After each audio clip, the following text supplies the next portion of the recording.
नमस्कार, उत्तराखंड समाचार में आपका स्वागत है। मैं देवेंद्र प्रसाद। सबसे पहले मुख्य समाचार। रुद्रपुर में आयोजित विभाजन विभीषिका स्मृति दिवस में बंटवारे की त्रासदी झेलने वालों को किया गया याद। मुख्यमंत्री पुष्कर सिंह धामी और केंद्रीय रक्षा राज्य मंत्री अजय भट्ट कार्यक्रम में हुए शामिल।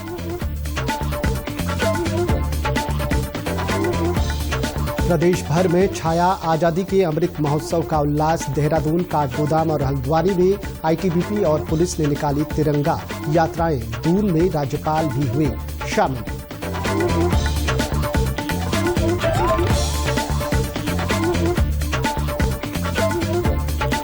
कोटद्वार में गढ़वाल मंडल के युवाओं के लिए 19 अगस्त से शुरू होगी अग्निवीर भर्ती रैली। 70,000 युवाओं ने कराया पंजीकरण।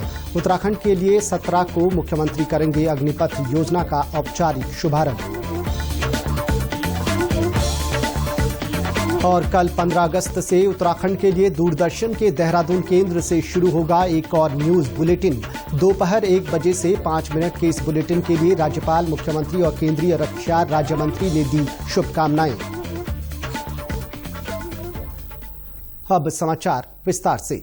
मुख्यमंत्री पुष्कर सिंह धामी और केंद्रीय रक्षा राज्य मंत्री अजय भट्ट ने आज रुद्रपुर आयोजित विभाजन विभीषिका स्मृति दिवस कार्यक्रम में हिस्सा लिया। उन्होंने अखंड भारत के विभाजन की त्रासदी झेलने वाले सेनानियों को अरदास और हवन के माध्यम से श्रद्धांजलि अर्पित की। कार्यक्रम में चलचित्र के माध्यम से विभाजन की विभीषिका को प्रस्तुत किया गया। इस मौके पर मुख्यमंत्री ने कहा कि देश भर में विभाजन विभीषिका कार्यक्रम के माध्यम से उन लोगों को याद किया जा रहा है जिन्होंने विभाजन की त्रासदी झेली। केंद्रीय रक्षा राज्य मंत्री अजय भट्ट ने कहा कि विभाजन के समय हमारे बुजुर्गों ने बेहद कष्ट झेले। सबसे पहले तो मैं हमारे देश के यशस्वी प्रधानमंत्री मोदी जी का धन्यवाद करना चाहता हूं कि उन्होंने इस दिवस को लाल किले की प्राचीर से इस स्मरण दिवस को मनाने की घोषणा की थी। उसी के फलस्वरूप पूरे देश के अंदर ये विभाजन विभीषिका दिवस मनाया जा रहा है। और उत्तराखंड के अंदर ऐसी बहुत बड़ी संख्या है जो उस समय विभाजन के समय में वहाँ से जिन्होंने त्रासदी झेली, अनेक कष्टों को झेला, यातनाएं झेली, अत्याचार सहा, उन सब का आज यहाँ पर हम लोगों ने स्मरण किया है। उन सब के सम्मान समारोह में सम्मिलित होकर निश्चित रूप से हम सब गौरवान्वित भी हो रहे हैं और सम्मानित भी हो रहे हैं। और हमेशा हम उनके ऋणी हैं कि उन्होंने इतनी यातनाएं झेली, लेकिन उन्होंने हमेशा अपने धर्म के प्रति, ईमान के प्रति हमेशा अडिग रहते हुए जहाँ उत्तराखंड और देश की तरक्की में भी अपना योगदान दिया। स्वाधीनता की 75वीं वर्षगांठ को आजादी के अमृत महोत्सव के रूप में उत्साह के साथ मनाया जा रहा है। उत्तराखंड में हर घर तिरंगा लहराने के साथ ही जगह जगह तिरंगा यात्राएं निकालकर शहीदों और स्वाधीनता सेनानियों के संघर्ष के प्रति कृतज्ञता प्रकट की जा रही है। इसी कड़ी में आज राजधानी देहरादून में भारत तिब्बत सीमा पुलिस की ओर से तिरंगा यात्रा निकाली गई। राज्यपाल गुरमीत सिंह ने बल्लभपुर चौक पर तिरंगा यात्रा आरंभ होने से पूर्व आईटीबीपी गारद की सलामी ली। इसके बाद यात्रा को हरी झंडी दिखाने के साथ ही वे कुछ दूर तक इसमें शामिल भी हुए। आईटीबीपी सीमाद्वार के आईजी नीलाप किशोर के नेतृत्व में निकाली गई तिरंगा यात्रा में जवानों के साथ ही केंद्रीय विद्यालय व अन्य संस्थानों के छात्र छात्राएं भी बड़ी संख्या में शामिल हुए। गांधी पार्क तक निकाली गई तिरंगा यात्रा में आईटीबीपी बैंड की देशभक्ति धुनें भी आकर्षण का केंद्र रही। वहीं दूसरी ओर राजधानी में पुलिस ने भी तिरंगा यात्रा निकाली। एसएसपी दलीप सिंह कुंवर की अगुवाई में पुलिस लाइन से 100 मीटर लंबे तिरंगे के साथ यात्रा का आयोजन किया गया। पुलिस के तिरंगा लगे वाहन और दुपहिया सवार जवान व अधिकारी हाथों में राष्ट्रीय ध्वज लिए शहर के सभी प्रमुख मार्गों से होकर गुजरे। भारत माता के जयकारों और देशभक्ति गीतों की धुन के बीच यात्रा पुलिस लाइन पहुंचकर संपन्न हुई। आजादी के अमृत महोत्सव का उल्लास नैनीताल जिले के हल्दूचौड़ में भारत तिब्बत सीमा पुलिस की 34वीं बटालियन में भी छाया है।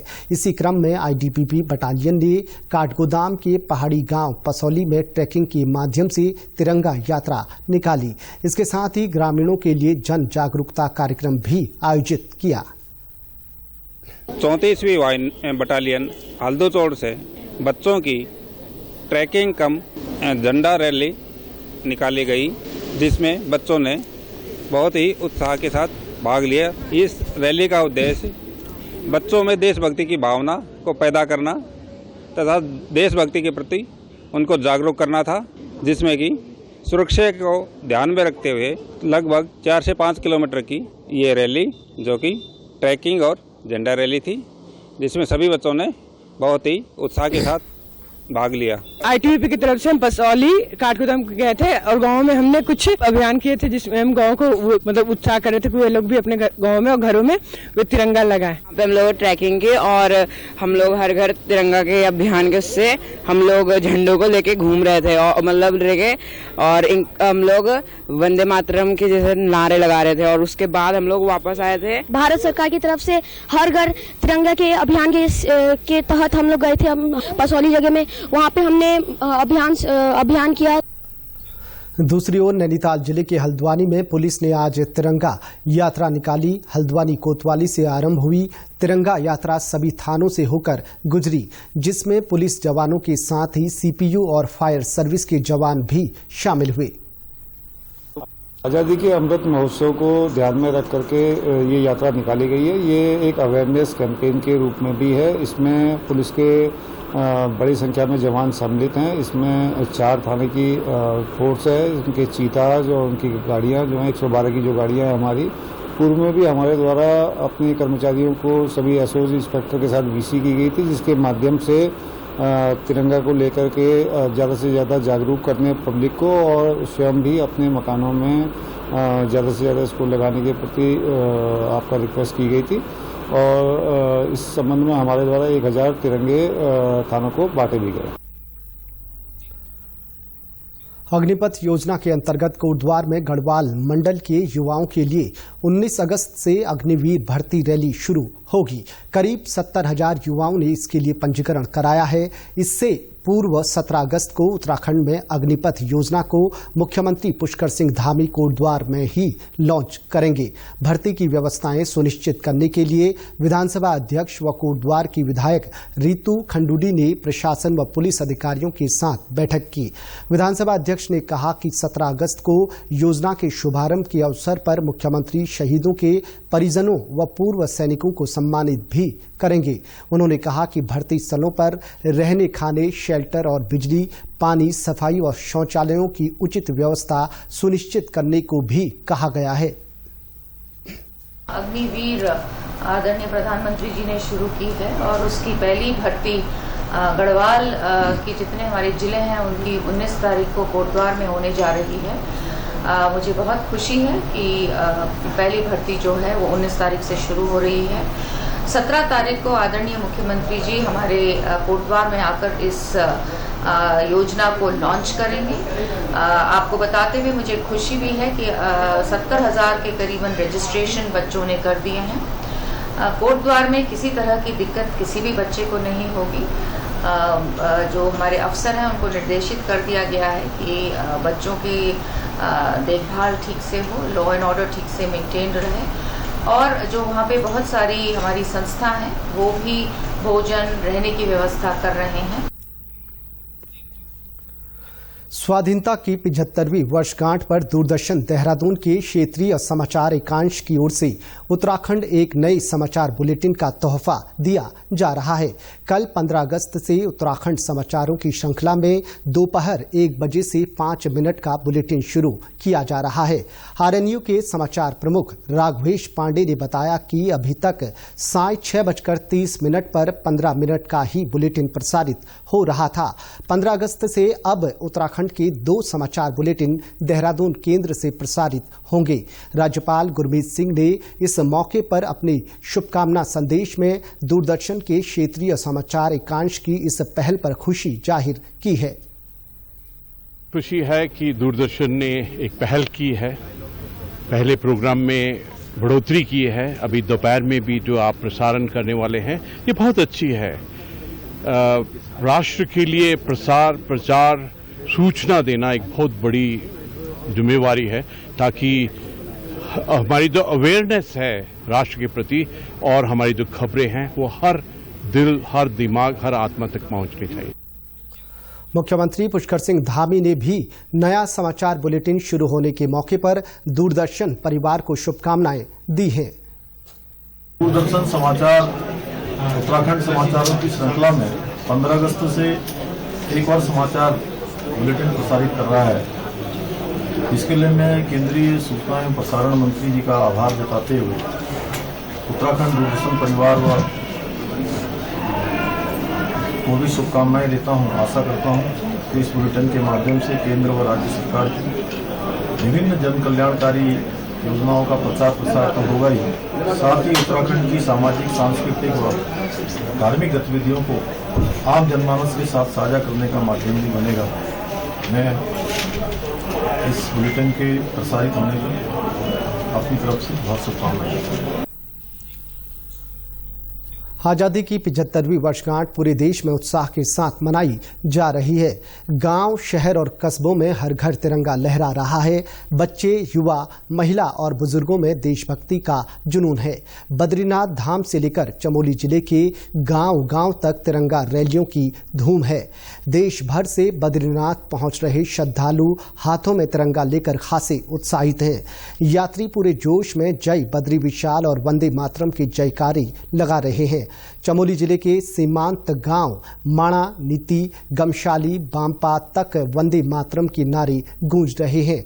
उधर रुद्रप्रयाग जिले में भी घर घर तिरंगा लहरा रहा है। इसके तहत केदारनाथ धाम भी तिरंगामय हो गया है। आजादी के अमृत महोत्सव के तहत रविवार को दूसरे दिन भी केदारनाथ मंदिर परिसर में तिरंगा रैली का आयोजन किया गया। इसमें बड़ी संख्या में श्रद्धालुओं और स्थानीय लोगों ने तिरंगा लहराते हुए भागीदारी की। जिला प्रशासन, पुलिस, एनडीआरएफ, एसडीआरएफ व मंदिर समिति की ओर से संयुक्त रूप से केदार धाम में ये तिरंगा रैली आयोजित की गई थी। एनडीआरएफ के नेतृत्व में मानव श्रृंखला की मदद से 75 की आकृति बनाकर आजादी के 75वीं वर्षगांठ का संदेश दिया गया। आज हर घर घर तिरंगा कैंपेगन के अनुसार तथा आजादी के अमृत महोत्सव में हमारी टीम द्वारा आज एक रैली का आयोजन किया गया, जो कि हमारी रैली आज केदारनाथ धाम पर जाकर समाप्त हुई। हमारी रैली के दौरान हमारे 30 जवानों ने इस रैली में भाग लिया तथा सभी जवान हमारे बड़े जोश के साथ इस रैली में पार्टिसिपेट किया। साथ ही एसडीआरएफ, एनडीआरएफ ने भाग लिया। आजादी के 75 वर्ष पूर्ण होने पर देश भर में आजादी का अमृत महोत्सव मनाया जा रहा है। भारतीय पुरातत्व सर्वेक्षण के देहरादून मंडल की ओर से आजादी का अमृत महोत्सव के तहत राष्ट्रीय संरक्षित स्मारकों पर विभिन्न कार्यक्रमों का आयोजन किया जा रहा है। पुरातत्व सर्वेक्षण विभाग की ओर से राष्ट्रीय संरक्षित स्मारक बद्रीनाथ मंदिर समूह, द्वाराहाट, मृत्युंजय मंदिर द्वाराहाट, सूर्य मंदिर कटारमल, प्राचीन नौला, सुनियारकोट मंदिर समूह बैजनाथ, बागेश्वर, पुरातात्विक स्थल एवं अवशेष गोविशाना, टीला, काशीपुर, उधम सिंह नगर, रुद्रनाथ मंदिर, गोपेश्वर, रुड़की, हरिद्वार, पुरातात्विक स्थल और अवशेष जगतग्राम, अशोक शिलालेख कालसी, प्राचीन शिव मंदिर, लाखा मंडल और देहरादून में स्वच्छता अभियान चलाया गया। ये अभियान 15 अगस्त तक राष्ट्रीय संरक्षित स्मारकों पर जारी रहेगा। स्वतंत्रता दिवस के अवसर पर कलिंगा स्मारक, सहस्त्रधारा मार्ग, देहरादून और पुरातात्विक स्थल एवं अवशेष गोविशाना, टीला, काशीपुर में 15 मीटर के ध्वज दंड पर ध्वजारोहण किया जाएगा।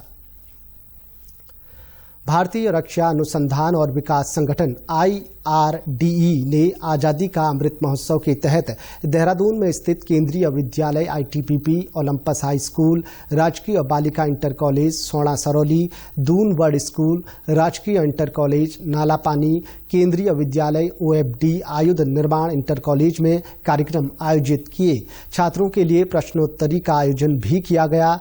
प्रश्नोत्तरी भारतीय ध्वज का इतिहास, ध्वज संहिता और रक्षा अनुसंधान और विकास संगठन पर आधारित थी।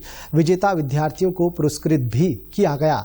प्रश्नोत्तरी का आयोजन डॉक्टर अजय कुमार, निदेशक IRDE और JP सिंह, संयोजक आजादी का अमृत महोत्सव के निर्देशन में किया गया।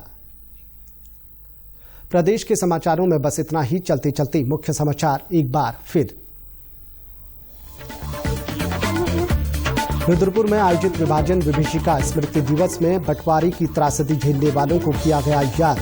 मुख्यमंत्री पुष्कर सिंह धामी और केंद्रीय रक्षा राज्य मंत्री अजय भट्ट कार्यक्रम में हुए शामिल।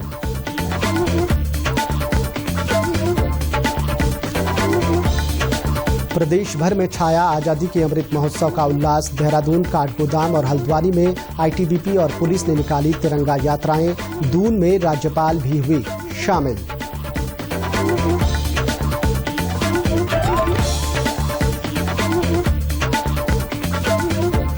कोटद्वार में गढ़वाल मंडल के युवाओं के लिए 19 अगस्त से शुरू होगी अग्निवीर भर्ती रैली। 17,000 युवाओं ने कराया पंजीकरण। उत्तराखंड के लिए 17 को मुख्यमंत्री करेंगे अग्निपथ योजना का औपचारिक शुभारंभ। और कल 15 अगस्त से उत्तराखंड के लिए दूरदर्शन के देहरादून केंद्र से शुरू होगा एक और न्यूज बुलेटिन। दोपहर 1 बजे से 5 मिनट के इस बुलेटिन के लिए राज्यपाल, मुख्यमंत्री और केंद्रीय रक्षा राज्य मंत्री ने दी शुभकामनाएं। प्रदेश से जुड़ी अपडेट्स के लिए आप हमसे सोशल मीडिया के माध्यम से भी जुड़ सकते हैं। हमारा ट्विटर हैंडल है DDNews_देहरादून, हमारा फेसबुक पेज है DD News उत्तराखंड और हमारे YouTube channel DD News Uttarakhand को भी आप सब्सक्राइब कर सकते हैं। कोरोना संक्रमण से बचने के लिए मास्क का अनिवार्य रूप से और सही ढंग से प्रयोग करें। साथ ही सामाजिक दूरी का ख्याल रखें, नियमित रूप से हाथ धोएं और याद रखें, कोरोना को हराना है, मास्क जरूर लगाना है। नमस्कार।